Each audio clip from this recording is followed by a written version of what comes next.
Praise hallelujah. मसीह यीशु के अजीम बाबरकत जलाली और कादर नाम में आप सबकी सलामती हो। खुदावन का शुक्रगुजार हूँ कि खुदावन ने आज एक बार फिर मुझे ये मौका बख्शा कि मैं आपके साथ खुदावन का जिंदगी बख्श और मौसर पाक कलाम शेयर कर सकूं। आज का बड़ा ही अच्छा और जबरदस्त टॉपिक है और जो हमारी जरूरत है।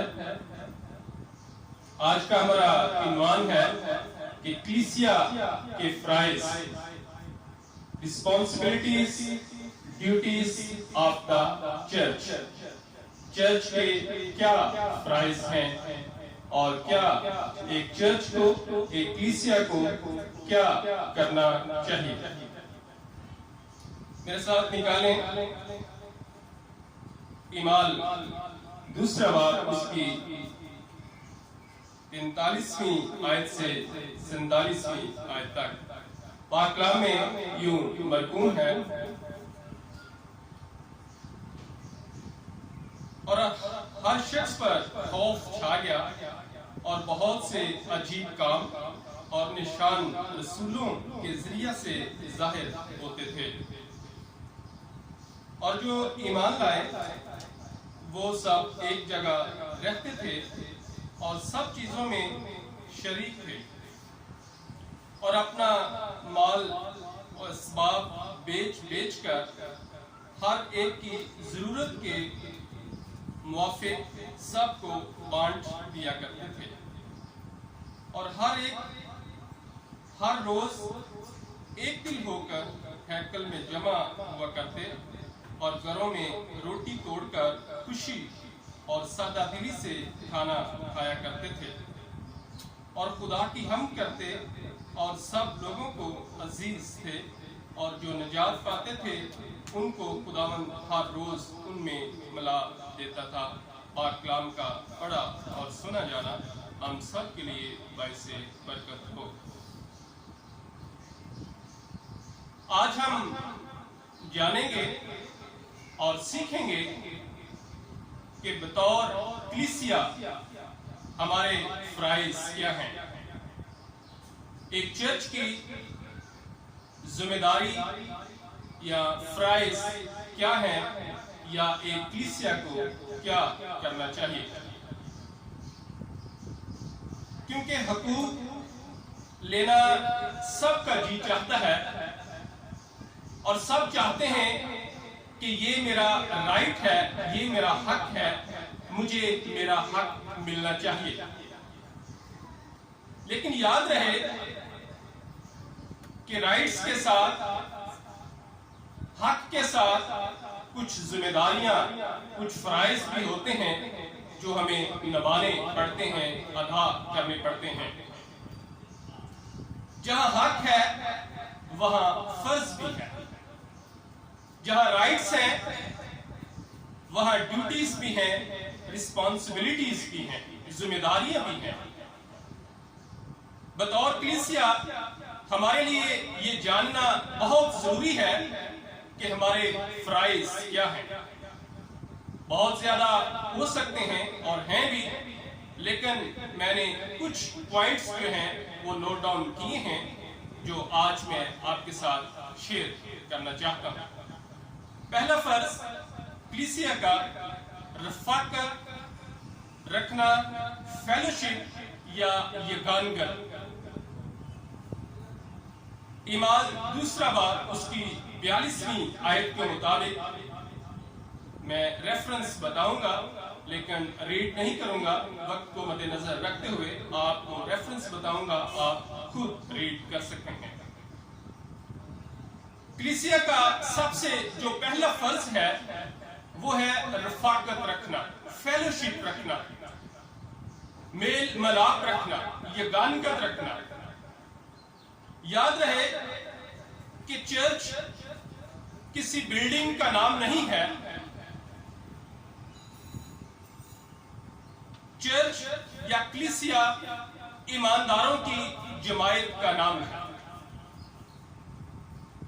जिसके लिए मुख्तलिफ टाइटल इस्तेमाल हुए हैं, जैसे खुदा का घराना, खुदा की जमायत, खुदा का गल्ला, खुदा की दुल्हन, खुदा की हैकल जैसे टाइटल्स चर्च के लिए इस्तेमाल हुए हैं।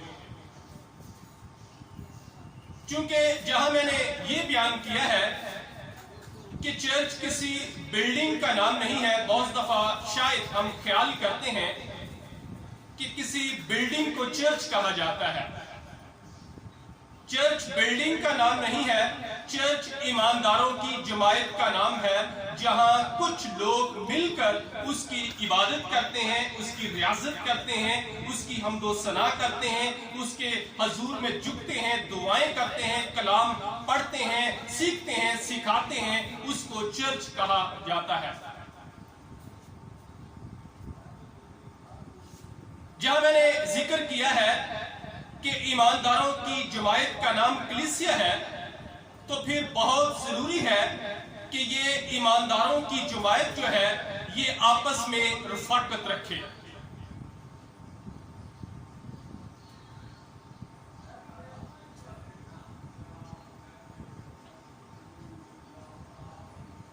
इस ईमानदारों की जमायत का एक जगह जमा होना, आपस में बातचीत करना, आपस में रफाकत रखना, फेलोशिप रखना, कलीसियाई पासबान के साथ फेलोशिप रखना, रफाकत रखना, मेल जोल रखना बहुत जरूरी है, बाबरकत है। अगर हम कलीसिया हैं, अगर हम कलीसिया के रुकन हैं, अगर हम चर्च के मेंबर हैं, लेकिन चर्च के साथ हमारी रफाकत नहीं है, तो हम कलीसिया के रुकन भी नहीं हैं, हम कलीसिया भी नहीं हैं।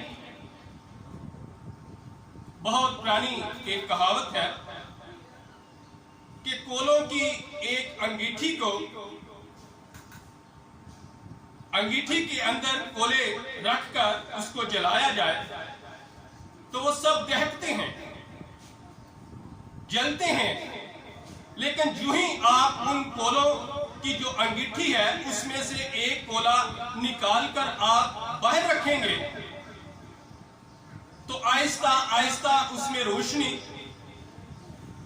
कम होती जाएगी और एक वक्त आएगा तो वह बिल्कुल बुझ जाएगा। लेकिन जैसे ही आप उस कोले को उठाकर उस अंगीठी के अंदर दोबारा रखेंगे तो उसमें जिंदगी आ जाएगी, उसमें रोशनी आ जाएगी, वो जलना शुरू हो जाएगा। तो इसी तरह हमारा, अगर हम चर्च हैं, अगर हम कलीसिया हैं, तो हमारी कलीसिया के साथ रफाकत होना बहुत जरूरी है। खुदा का कलाम भी हमें सिखाता है कि यक दिल रहो, आपस में मेल मिलाप रखो, आपस में यकानियत रखो, और ये कलीसिया का बड़ा फर्ज है कि अगर हम कलीसिया हैं, कलीसिया के मेंबर हैं, तो हमारा कलीसिया के साथ रफाकत रखना बहुत जरूरी है। दूसरा फर्ज, खुदा के घर में इबादत। इमाल दूसरा बाब उसकी 46वीं आयत के मुताबिक कलीसिया का दूसरा बड़ा ये फर्ज है कि एक जगह जमा हो, यानी खुदा के घर में, जिसे हमने इबादत के लिए मखसूस किया है, ऐसी जगह जिसको हम खुदा का घर कहते हैं, जिसको हमने नामजद किया है, मखसूस किया है, फिक्स किया है कि इस जगह हम खुदा की इबादत करेंगे। जिस जगह को हमने खुदा के लिए मखसूस कर दिया है वो चर्च है, और उस जगह में हमारा इकट्ठे होना बहुत जरूरी है। उसकी इबादत करना कलीसिया का फर्ज है, एक चर्च का फर्ज है, एक चर्च मेंबर का फर्ज है।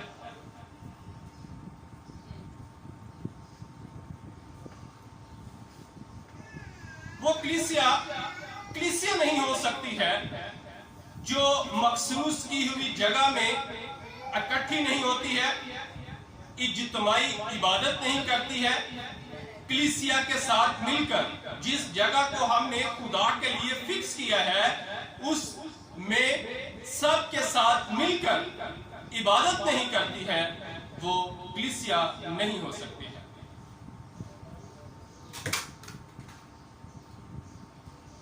सिर्फ रुकनीयत ले लेना कि हम चर्च के मेंबर हैं, रिकॉर्ड का हिस्सा बन जाना, या चर्च कमेटी का ओहदा ले लेना कि हम चर्च के मेंबर हैं, हम एल्डर हैं, डीकन हैं और हम दीगर ओहदेदारान हैं चर्च के।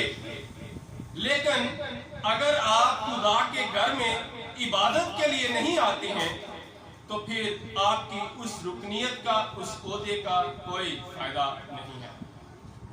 लूका की अंजील के मुताबिक कलाम बयान करता है कि वो अपने दस्तूर के मुताबिक नासरत में सब्बत के दिन इबादत के लिए आया करता था। यीशु मसीह की बाबत बात की जा रही है। मसीह खुदावन ने दस्तूर मतलब उसने अपनी आदत बना ली थी, इस बात को, इस नेक काम को उसने आदत बना ली थी, हैबिचुअल हो गया था कि वो हर सब्बत के रोज इसके अलावा भी इबादत करता था, लेकिन सब्बत के रोज बिला नागा वो इबादत के लिए नासरत में आया करता था। ये नहीं है कि एक इतवार हमने इबादत की है, बाकी 3 इतवार हम गायब हो गए हैं। ये कलीसिया का, एक चर्च का फर्ज नहीं है। कलीसिया का फर्ज है कि वो बाकायदगी के साथ अपने दीगर दुनियावी कामों को पसे पुश डालकर बाकायदगी के साथ खुदा के घर में आए और कलीसिया के साथ मिलकर इबादत करे।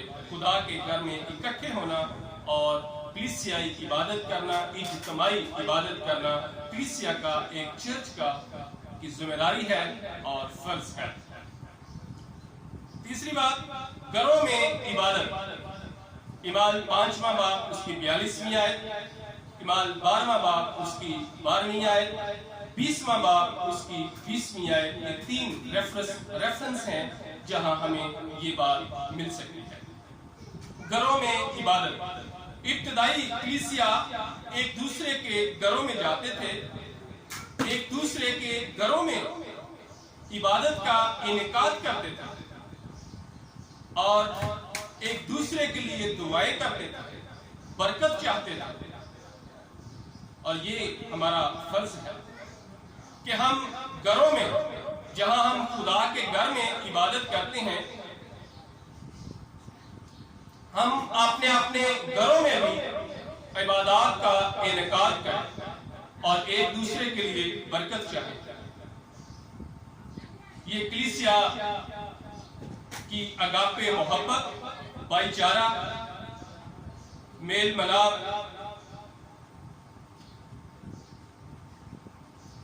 को फरोग देता है। इससे हमारी आपस में यगानगत बढ़ती है, मोहब्बत बढ़ती है।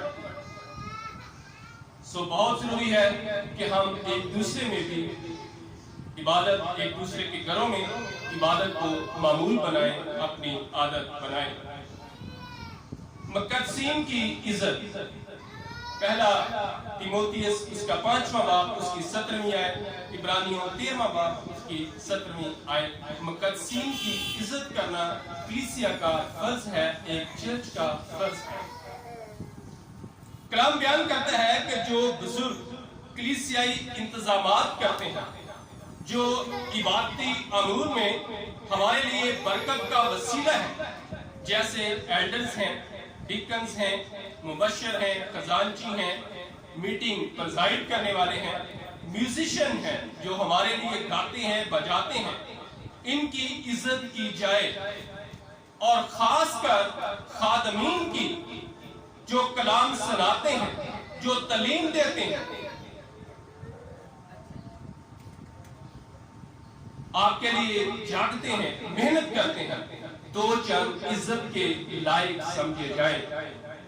दो चंद मतलब डबल इज्जत, उनकी ज्यादा इज्जत की जाए।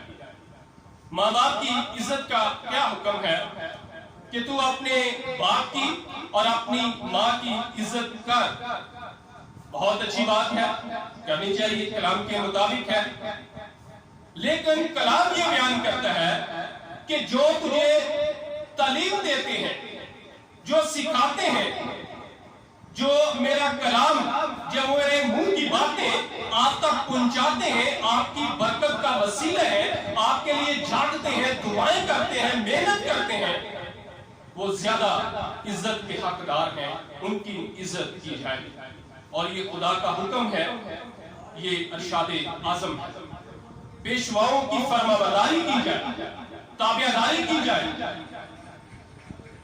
और ये कलाम के मुताबिक कलीसिया बेड़े हैं, बेड़ों का गला है, और इन बेड़ों के ऊपर खुदा ने चरवाहे मुकर्रर किए हैं जो अपनी बेड़ों की फिक्र करते हैं, जो अपने बेड़ों के लिए दिन रात परेशान रहते हैं और दुआएं करते हैं, बरकत का चैनल है। इसलिए जरूरी है, ये कलीसिया का, ये चर्च का फर्ज है कि वो अपने खादमीन की, अपनी मुकद्दसीन की इज्जत करे। पांचवा फर्ज, शागिर्द बनना, तालीम और तरबियत पाना।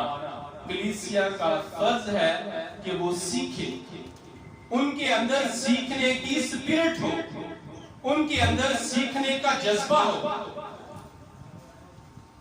वो शागिर्द बने।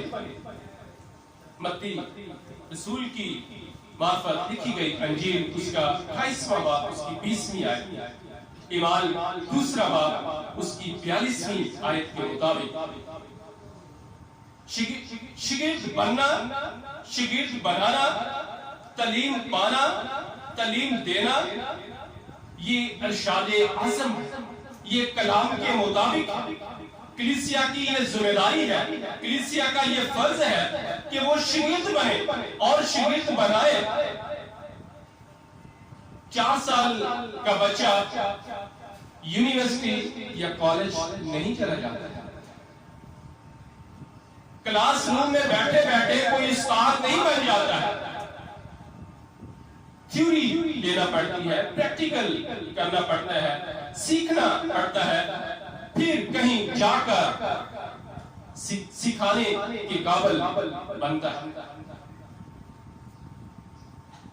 खुदावंद यीशु मसीह ने अपने शागिर्दों से कहा कि मैं तुम्हें नया हुक्म देता हूं कि जिस तरह मैंने तुमसे मोहब्बत रखी, तुम भी एक दूसरे से मोहब्बत रखो, इससे सब जानेंगे कि तुम मेरे शागिर्द हो। इब्तिदाई कलीसिया रसूलों से तालीम पाने में मशगूल रहती है, वो सीखने का जज्बा रखते थे, पैशन रखते थे, शौक रखते थे। शायद हम में सीखने का जज्बा नहीं है उस तरह जिस तरह वो सीखते थे। बाज़ दफा आज की बात कर रहा हूं, प्रेजेंट की बात कर रहा हूं, कि जब खादमीन मुकद्दसीन कलीसिया को किसी मौजू पे सिखाते हैं, बताते हैं कि ऐसे नहीं है, ऐसे होना चाहिए, तो जवाब क्या मिलता है कि पादी साहब हम तो बचपन से ऐसा कर रहे हैं, हम तो अपने दादा परदादा से ऐसा कर रहे हैं। पिछले दिनों की बात है, मैंने एक भाई को जब कलाम का रेफरेंस अनाउंस कर रहे थे कि यूहन्ना की अंजील उसका 10 बाब, उसकी 15 आयत, तो मैंने जब उनको सिखाया कि 10 आयत 15 बाब जो आपने बोला है, इस तरह नहीं बोलना, बल्कि ये बोलना है 10वां बाब उसकी 15वीं आयत, तो मुझे जवाब मिला कि भाई साहब हम तो बचपन से ऐसे कर रहे हैं, हमें तो आज तक कभी किसी ने नहीं बताया, ना हमने सीखा है, ये आप ही हमें ऐसा कह रहे हैं। भाई अगर आप बचपन से ऐसा कर रहे हैं तो इसकी क्या गारंटी है कि आप ठीक कर रहे हैं? लोग सीखना नहीं चाहते, स्पिरिट नहीं, जज्बा नहीं। किसी लफ्ज के बारे में बताया जाए तो कहा जाता है कि ये लफ्ज तो बहुत अच्छा है, ये तो हम बचपन से ऐसा कर रहे हैं। स्पिरिट नहीं। कलीसिया का फर्ज है कि सीखने का जज्बा हो, सीखे, शागिर्द बने और शागिर्द बनाए, तालीम पाए और तालीम दे। ये कलीसिया का फर्ज है, एक चर्च की जिम्मेदारी है कि उसके अंदर सीखने की स्पिरिट होनी चाहिए। छठी बात जो कलीसिया का फर्ज है, कलीसिया के फ्राइज में से सबसे अहम और जरूरी फर्ज, जो शायद हमें मुश्किल तो मालूम होता है लेकिन ये बहुत जरूरी है। मलाकी 3 बाब उसकी 10वीं आयत, इमाल 4 बाब उसकी 34वीं आयत से 35वीं आयत तक, 2 ग्रंथियों उसका 9वां बाब उसकी 6 से 7वीं आयत तक। और ये फर्ज है माली नजराने, अपने हदियाजात पेश करना, दयायकी पेश करना, शुक्रगुजारियां पेश करना, ये बहुत जरूरी है। लेकिन यहां पे आके हम कहते हैं कि शायद ये हमारा फर्ज नहीं है, ये कलीसिया का फर्ज है। इब्तदाई कलीसिया के बारे में जब हम देखते हैं, सीखते हैं, गौर करते हैं, तो कलाम बयान करता है कि वो अपनी जमीनें बेचकर, अपनी जायदादें बेचकर रसूलों के कदमों में रखते थे। शायद इतना तो हम आज नहीं कर सकते हैं, लेकिन जो कर सकते हैं, जो खुदा ने हमें, इसी खुदा ने नए ऐतनामा में हमें सिखाया है, मसीह खुदा ने हमारे लिए बहुत ही आसानियां पैदा कर दी और कहा है कि कोई मेरे घर खाली हाथ ना आए। जहां दयायकी की बात है वो तो फिक्स है कि 10वां हिस्सा हमने खुदा को देना है, वो तो आपका है ही नहीं। लेकिन इसके अलावा मसीह खुदा ने हमारे लिए बड़ी आसानियां की हैं कि जब भी आप चर्च में आए, इबादत के लिए आए, तो कोई मेरे घर खाली हाथ ना आए। एक दफा का वाक्य है कि किसी शख्स ने शायद मूसा से कहा होगा कि हम तो गरीब हैं, हम तो नहीं दे सकते। तो खुदा ने इसका भी हल निकाल लिया और बताया कि ए मूसा, इनको कह कि अगर ये गरीब हैं, कुछ नहीं दे सकते हैं, तो ये क्या करे, सुबह उठे, बाहर निकले और रास्ते में जो सूखी हुई लकड़ियां या टहनियां गिरी पड़ती हैं वो उठा के मेरे घर ले आए, लेकिन कोई मेरे घर खाली हाथ ना आए। मतलब क्या? मतलब ये है कि इनको बता, इनको सिखा कि इनकी आमदनी क्या है, इनकी इनकम क्या है, ये कितना कमाते हैं, इनकी हैसियत क्या है। वो तो कुछ ज्यादा मांग ही नहीं रहा कि जितना ये कमाते हैं अपनी हैसियत के मुताबिक कुछ मेरे घर भी ले आए, लेकिन कोई मेरे घर खाली हाथ ना आए।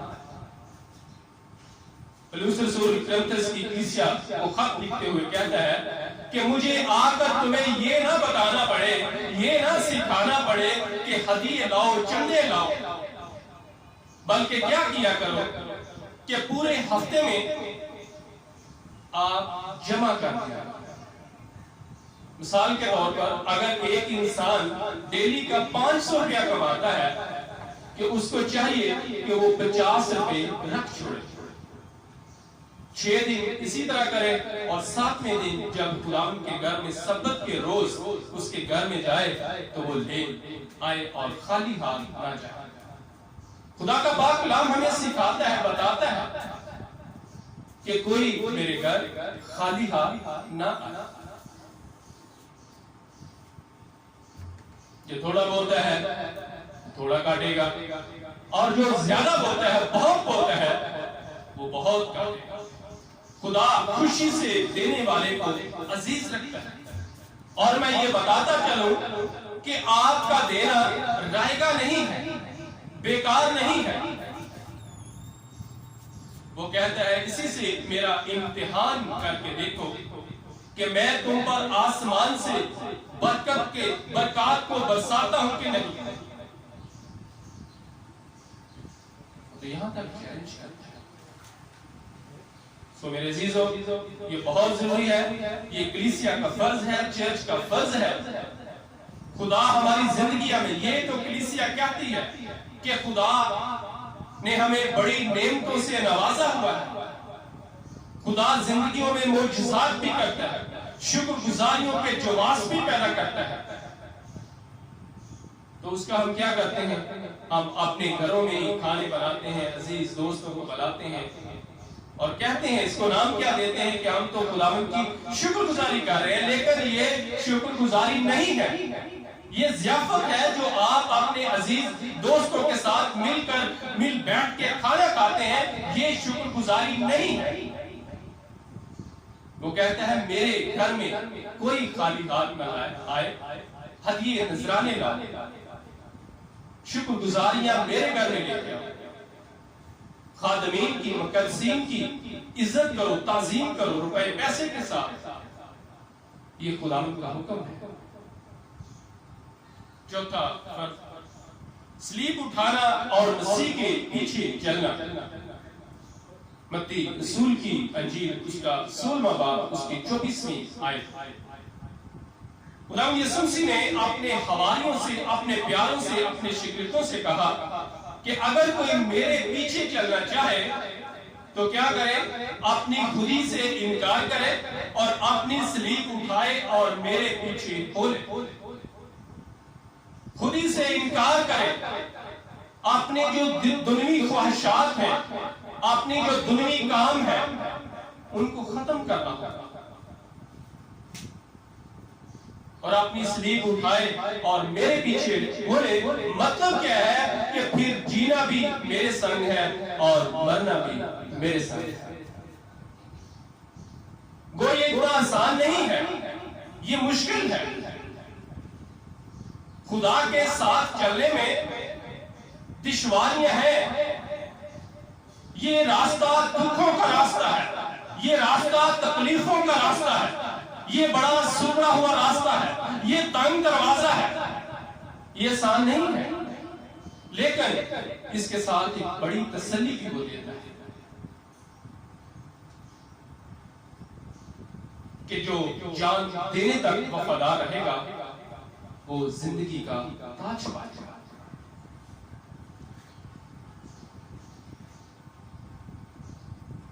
जो इन मुश्किलात को अबूर कर लेगा, जो इस सुखड़े हुए तंग दरवाजे से गुजर जाएगा, वही अपनी जिंदगी में दाखिल होगा, वही उसकी बादशाहत में दाखिल होगा।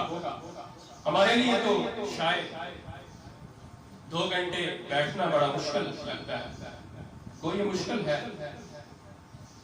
उसकी पाक हजूरी में सब्बत के रोज उसकी पाक हजूरी में आना, उसके आगे झुकना, उसकी हमदो सना करना, उसकी इबादत करना, उसका कलाम सुनना, ये 1.5-2 घंटे हमारे लिए बहुत हमें मुश्किल महसूस होता है। बहुत सारे दुनिया काम हमें याद आ जाते हैं सब्बत की रोज कि आज तो हमारे मेहमान आने हैं, आज तो छुट्टी का दिन है, हफ्ते बाद एक छुट्टी आती है, आज तो हमने रेस्ट करनी है, सोना है हमने, आज तो दीगर बहुत सारे दुनिया काम है हमने जो हमने करने हैं। अगर हम चर्च जाएंगे, अगर हम उसकी इबादत में बैठेंगे तो हमारे 2 घंटे जाया हो जाएंगे। हम इस तरह ख्याल करते हैं लेकिन नहीं समझते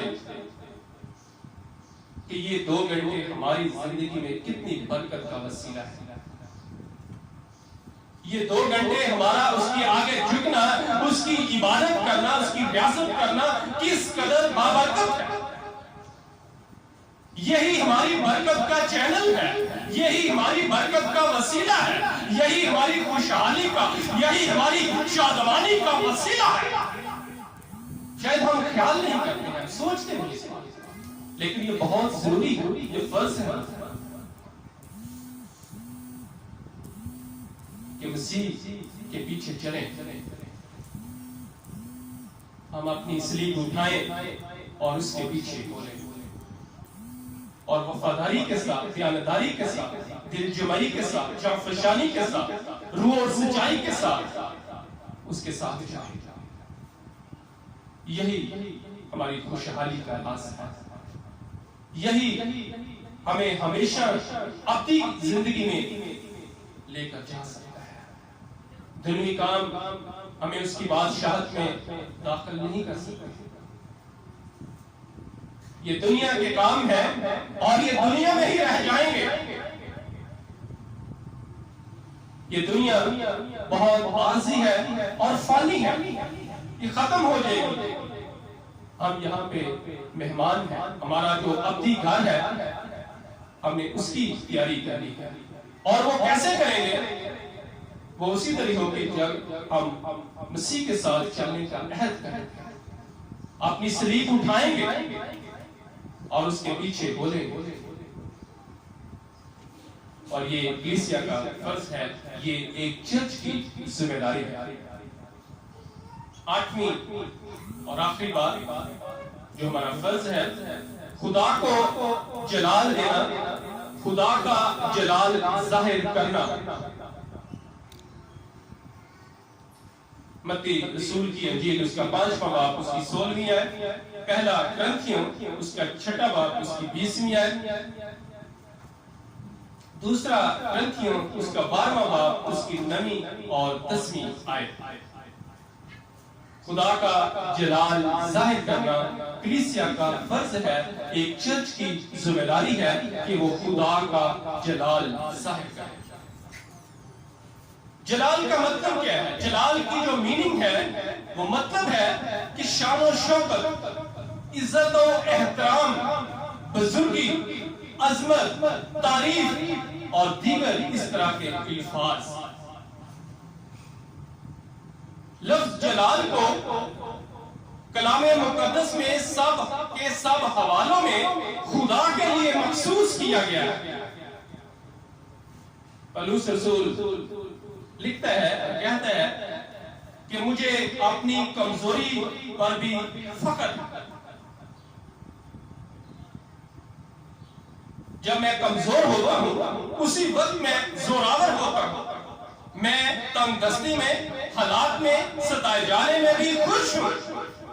तो ये क्या है? ये खुदा का जलाल जाहिर करना है। जब अपने होंठों से, अपने लफ्जों से, अपने उठने बैठने से, अपने किरदार से, अपने एक्शन से हम खुदा के नाम को जलाल देते हैं। जब हालात आ जाते हैं, जब बीमारी आ जाती है, कमजोरी आ जाती है, तो फिर भी हम कहते हैं खुदावंद तेरा शुक्र है। तो ये क्या है? ये खुदा के नाम को जलाल देना है। जब हम कमजोरी में भी जोरावर बन जाते हैं, जब हम बीमारी में भी, लाचारी में भी, हालात में भी, आजमाइश में भी, मुश्किलात में भी, तंगदस्ती में भी उसका प्रचार करते हैं, उसकी हम तो सलाह करते हैं, उसकी सताइश करते हैं, उसकी हम के गीत गाते हैं, उसका नाम लेते हैं, पाक कलाम पढ़ते हैं, सीखते हैं, सिखाते हैं, उसकी तारीफ के नारे लगाते हैं, तो ये खुदा के नाम को जलाल देना है। और ये कलीसिया का फर्ज है, एक चर्च का फर्ज है, जिम्मेदारी है कि हालात चाहे जैसे भी हो, आफत आ जाए, आजमाइश आ जाए, मुश्किल आ जाए, लेकिन चर्च उसकी इबादत करने से नहीं रुक सकते। कलीसिया उसकी इबादत करने से नहीं रुक सकती है। किसी तरह की आजमाइश कलीसिया को इबादत करने से नहीं रोक सकती है। कलीसिया का फर्ज है हर हाल में उसके नाम को जलाल दे। कलीसिया खुदा के किरदार और उसकी खूबियों को जाहिर करती है। जब भी हम ऐसा करते हैं तो खुदा के नाम को जलाल मिलते हैं। और ये चर्च की रिस्पॉन्सिबिलिटी है, जिम्मेदारी है। अगर हम चर्च हैं, अगर हम चर्च के रुकन हैं, अगर हम कलीसिया हैं, कलीसिया के रुकन हैं, तो हमारा फर्ज है कि हर हाल में हम खुदा के नाम को जलाल दें। हम चुप करके नहीं बैठ सकते, हम बुड़बड़ा भी नहीं सकते। अगर हम बुड़बड़ा रहे हैं, हालात आ गए हैं, आजमाइश आ गई है, परेशान फिर रहे हैं, पैनिक हैं, गुमराह हुए हैं, तो फिर हम कलीसिया नहीं है। कलीसिया का ईमान मजबूत होना चाहिए। कलीसिया हर हाल में उसकी शुक्रगुजारी करती रहनी चाहिए। कलीसिया हर हाल में उसके नाम को इज्जत देनी चाहिए। कलीसिया का फर्ज है कि हर हाल में उसके नाम को सरबुलंद करे, ऊंचा करे, उसके यीशु नाम को मशहूर करे। ये कलीसिया की जिम्मेदारी है, ये चर्च का फर्ज है।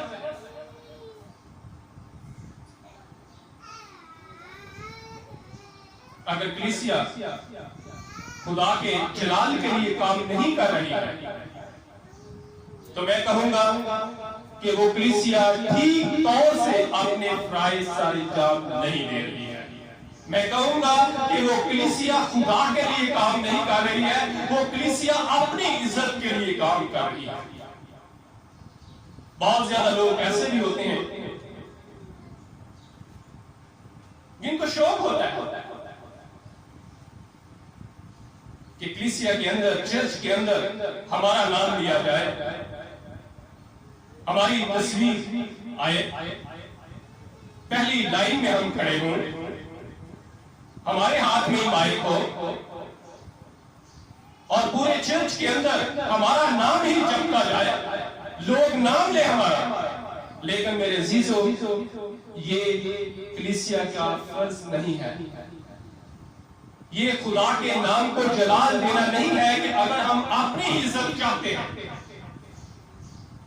हमारा ज़हन ये होना चाहिए, हमारी सोच ये होनी चाहिए, हमारा ख्याल ये होना चाहिए कि हमारे उठने से, बैठने से, चलने से, गुफ्तगू करने से खुदावंद के नाम को जलाल मिलना चाहिए, उसके नाम को इज्जत मिलनी चाहिए। ये कलीसिया की जिम्मेदारी है। हमारी रोशनी आदमियों के सामने चमके। कलीसिया के अंदर, उनके अंदर ऐसी खूबियां हों कि उनको देख के दूसरे लोग बड़े इंप्रेस हों और देखें और गौर करें कि वाकई ये खुदा के बंदे हैं। तुम्हारे नेक कामों को देखकर ये पाक कलाम, खुदावंद का जिंदा पाक कलाम फरमाते हैं, मरकूम है कि वो तुम्हारे नेक कामों को देखकर तुम्हारे बाप की जो आसमान पर है तमजीद करे। तुम्हारे अंदर इतनी क्वालिटीज होनी चाहिए। ये कलीसिया की जिम्मेदारी है, एक चर्च का फर्ज है कि हालात जैसे भी आ जाए, मुश्किलात जैसे भी हों, घबराना नहीं है, परेशान नहीं होना है, उसकी इबादत करना नहीं छोड़नी है, डरना नहीं है, ईमान का दामन थामे रखना है और हर हाल में खुदावंद के नाम को जलाल देना है। ये एक चर्च का फर्ज, ये एक कलीसिया का फर्ज। तो मेरे अजीजों, आज हमें अपनी अपनी जिंदगियों पे गौर करना है कि हम कलीसिया तो हैं, हम कलीसिया के रुकन तो हैं, हम चर्च के मेंबर तो हैं, हम चर्च के ओहदेदार तो हैं, लेकिन क्या हम चर्च के फराइज सरंजाम दे रहे हैं? जो एक चर्च की ड्यूटीज होती हैं, वो हम सरंजाम दे रहे हैं या नहीं? अगर आज कोई भी फर्ज हमें मिसिंग है तो हम गौर करें, सोचें कि हम तो ऐसा नहीं कर रहे थे। अगर ऐसा है तो आज ही मौका है कि अहद करें कि हम कलीसिया हैं, कलीसिया के रुकन हैं, सरगर्म रुकन है, हमारे पास बड़ा अच्छा डेजिग्नेशन है, हम खुदा के लिए काम भी करते हैं, हम ये कहते हैं कि हम उसके नाम को जलाल देने के लिए काम भी करते हैं, लेकिन ये फर्ज हम मिसिंग है। तो मेरे अजीजों, आज मौका है हम अहद करें कि हम आइंदा ऐसा करेंगे। खुदावंद हमें ऐसा करने का फजल और तौफीक अता फरमाए। Thank you very much. God bless. आए हम अपने सब